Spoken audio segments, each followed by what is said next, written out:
Hello guys, good morning. आज हम निकले हैं अपनी स्लाविया 1.5 TSI को लेके एक लॉन्ग ड्राइव पे जा रहे हैं। संडे का दिन है, मॉर्निंग का टाइम है और हमने सोचा कि आज चलते हैं, थोड़ा सा चल के एक छोटी वीडियो बनाते हैं। छोटे छोटे इसमें वो रहेंगे, स्नैपशॉट्स रहेंगे कि गाड़ी कैसी चलती है, कितना माइलेज देती है, यूज़र रिव्यू भी डालेंगे। और एक्चुअली मेरे साथ मेरे फ्रेंड हैं सलीम, और मैं अपना नाम आपको बताना भूल गया, मेरा नाम रवि है। तो हम दोनों के पास ही 1.5 ऑटोमेटिक स्लाविया है, DSG गियरबॉक्स वाली, और हम दोनों ही अपने व्यूज़ शेयर करेंगे, गाड़ी कैसी चलती है, कैसी परफॉर्मेंस है। तो ये गाड़ी हम लोगों ने क्यों ली, हमने गाड़ी ये गाड़ी ड्राइविंग कंफर्ट और स्टेबिलिटी के मामले में ये टॉप कार है, टॉप सेडान कार है in the market. I would say कि इसकी स्टेबिलिटी, इसका performance, it's actually we were more into we were seeking a car with a very good performance. तो ये परफॉर्मेंस का लाजवाब है इसका। मैं आपको अभी दिखाता हूँ।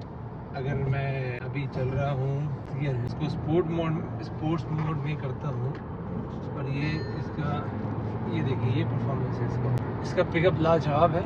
सो परफॉर्मेंस के मामले में गाड़ी अनडाउटेडली बहुत बढ़िया गाड़ी है। स्टेबिलिटी बहुत अच्छी है, मैनूवरिंग आप करेंगे, हाई स्पीड कॉर्नरिंग करेंगे तो बहुत अच्छा रहेगा आपको, और माइलेज भी ठीक ठाक दे देती है। माइलेज एक्चुअली इस गाड़ी से निकालनी पड़ती है मतलब आपको 85, 90, 95 में अगर आप चलाओगे तो आपको गाड़ी अच्छा माइलेज देगी। अगर आप कंसिस्टेंटली इस स्पीड पे आप चलाओगे और आप अपने एक्सेलेरेटर पैडल को थोड़ा सा अगर नॉर्मल करके आप चलोगे, लाइट फुट अगर आप ड्राइवर हो तो अच्छा माइलेज देगी। बट हाँ, अगर आप जैसे हाईवे पे अगर आप 100, 110, 105 पे अगर आप क्रूज़ कर रहे हो, जैसे मुंबई एक्सप्रेसवे पे आप जाओगे, अभी जैसे हम लोग मुंबई एक्सप्रेसवे की तरफ ही जा रहे हैं, तो यहाँ पे अगर आप क्रूज़ करोगे तो आपको 16.5, 17 आपको आराम से दे देगी गाड़ी, और बहुत अच्छे से चलाओगे तो आपको 19, 20 भी दे देगी। बहुत बार तो ये गाड़ी ने मेरे को 21, 22, 23 का भी माइलेज दिखाया हुआ है। तो अच्छा, हाँ, हम उस अपने कॉन्वर्सेशन में वापस आते हैं। तो स्लाविया ही क्यों ली हमने, और कोई गाड़ी क्यों नहीं ली? देखिए, इस सेगमेंट में गाड़ियाँ जो अवेलेबल थी, एक तो वर्टिस थी, Slavia, same two brothers from the same mother है। उनका एक ही इंजन है, सारा परफॉर्मेंस सब सेम है। लेकिन आप अगर वर्टिस का कंपैरिजन करेंगे स्लाविया के साथ, तो आई विल से कि स्लाविया का जो सस्पेंशन है, in spite of being a hard suspension, लेकिन ये सस्पेंशन इतना बढ़िया है कि आपको बिल्कुल भी गड्ढों में, पॉट होल्स में कुछ भी पता नहीं चलता है। लेकिन जब आप उसको कंपैरिजन करेंगे वर्टिस में, तो वर्टिस का हार्ड सस्पेंशन के बावजूद उसमें एक तरह की नॉइस आती है जब हम पॉट होल से, गड्ढों से गुजरते हैं। तो जैसे पोलो में आती थी, जैसे हमारे पास पोलो भी रही है गाइस। हमारे पास, हमने 2011 में जब आई थिंक 10 के एंड में या 11 के स्टार्टिंग में जब फोक्सवैगन ग्रुप जब आया था, उसने जब अपनी पोलो लॉन्च करी थी, हमने तब पोलो भी ली थी। और पोलो हमारे पास, आई थिंक पोलो का 1.2 लीटर डीजल इंजन होता था और 3 सिलेंडर इंजन था उसका, बट जो 75 PS निकालता था, I think, if I am not mistaken, जो काफ़ी अच्छा था, रिलायबल। अब रिलायबिलिटी तो खैर उस टाइम पे जब हमने ली जब चलाई हमने 5 साल, 5.5 साल रखी, उसके बाद हमें पता चला। बट हाँ, अनडाउटेडली फोक्सवैगन के इंजन्स बहुत बढ़िया हैं, और वैगन और स्कोडा एसेंशियली एक ही सिस्टर कंसर्न कंपनीज हैं। और तो बेसिकली हम लोगों ने पोलो हमारे पास रही है। फिर उसके बाद जो मेरे साथ मेरे दोस्त हैं सलीम, इनके पास तो फिर इन्होंने पोलो के बाद इन्होंने क्रेटा ले ली थी। 1.6 लीटर डीजल जो इंजन आता है, 126 bhp निकालता है, वो भी बहुत अच्छा, रिलायबल, बहुत रिफाइंड और बहुत ही बढ़िया इंजन है। और हुंडई का आपको पता है कि सेल्स, आफ्टर सेल सर्विस बहुत बढ़िया है। और तो सलीम, अच्छा, एक और इंटरेस्टिंग बात आपको बताएं, सलीम ने अपनी गाड़ी, आप सोचिए कितनी चलाई होगी। क्रेटा चलाई थी सलीम ने ऑलमोस्ट कितनी, ऑलमोस्ट 2,05,000 किलोमीटर। 2,50,000 ना, 2,05,000। आप सोचो 2 लाख से ऊपर गाड़ी चलाई है, तो मतलब गाड़ी रिलायबल तो है भाई, ऐसी बात नहीं है। और हुंडई की आफ्टर सेल सर्विस तो खैर है बढ़िया।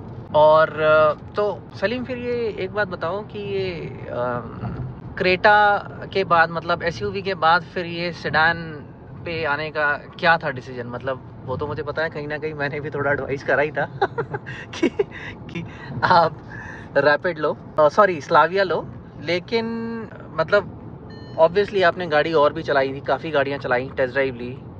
कौन कौन सी गाड़ी चलाई थी उस टाइम? पे गाड़ी XUV 700 चलाई थी, उसका XUV 700 चलाई थी और सेल्टोस चलाई थी। टाटा चलाई थी, मैं किया की गाड़ी चलाई, Hyundai की गाड़ी चलाई नहीं थी। अच्छा Hyundai चलाई नहीं थी, ऐसा क्यों भाई? Hyundai तो इतने टाइम से यूज़ कर रहे थे फिर। XUV 700 और जीप कंपस में मेरा कंपैरिजन था कि हाँ जीप कंपस XUV 700 या टाटा की अगर हैरियर में हैरियर हाँ या सफारी, तो सफारी ज़्यादा बड़ी कार थी। XUV 700 भी अगर आप तो उसमें जब बजट पे जा रहे थे आप, बजट आपका एक्स्ट्रा हो रहा था और उसकी वेटिंग की करके वेटिंग ज़्यादा लंबी थी, तो I haven't had that much time to continue waiting for a car. तो मुझे स्लाविया में भी हालांकि 1-1.5 महीने का वेटिंग था। हाँ स्लाविया में वेटिंग था। स्लाविया जब मैंने चलाई तो उसका ड्राइविंग कंफर्ट, स्टेबिलिटी, उसकी ये सब चीज़ें देख के मुझे लगा कि Slavia let's go to a sedan now. SUV तो हमने चला ली, 8 साल चलाई, तो उसके बाद एक SUV का थोड़ा चार्म खत्म हो गया था। वैसे भी एक ऐसी कार हो जो फैमिली कार लगे, टिपिकल फैमिली कार। और वैसे भी इसका ग्राउंड क्लियरेंस भी तो फिर वही है ना, SUV वाला ही है ना, ऑलमोस्ट 180 mm है, मतलब 179 mm है। और क्रेटा का I think ground clearance 190 mm है। तो मतलब इन लोगों ने बहुत ही बढ़िया गाड़ी निकाली है, मतलब ग्राउंड क्लियरेंस। तो now it has started giving an average of 15। तो लेकिन और भी हम लोग थोड़ा कॉशियस होकर चलाते हैं, तो इसमें 18-19 का इसमें से माइलेज निकालना कोई बड़ी बात नहीं है हाईवे पे।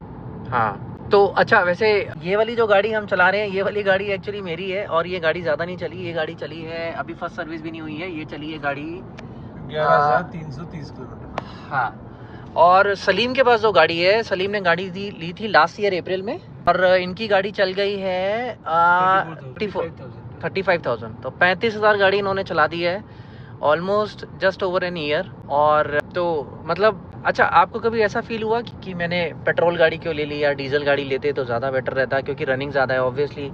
एक साल में अगर आप 30,000 से ऊपर चला रहे हो, थोड़ा होता है फील, लेकिन वो चीज़ें मैं कंफर्ट और स्टेबिलिटी के मामले में जाता हूँ, तो वो चीज़ें थोड़ा इग्नोर करना पड़ता है। अगर आपको थोड़ा ये है कि आपकी पॉकेट ज़्यादा खाली होती है पेट्रोल कार में, लेकिन अब डीजल का रेस्ट्रिक्शन, डीजल कार का जो रेस्ट्रिक्शन है दिल्ली NCR में, तो you can not expect a long life in diesel with diesel cars.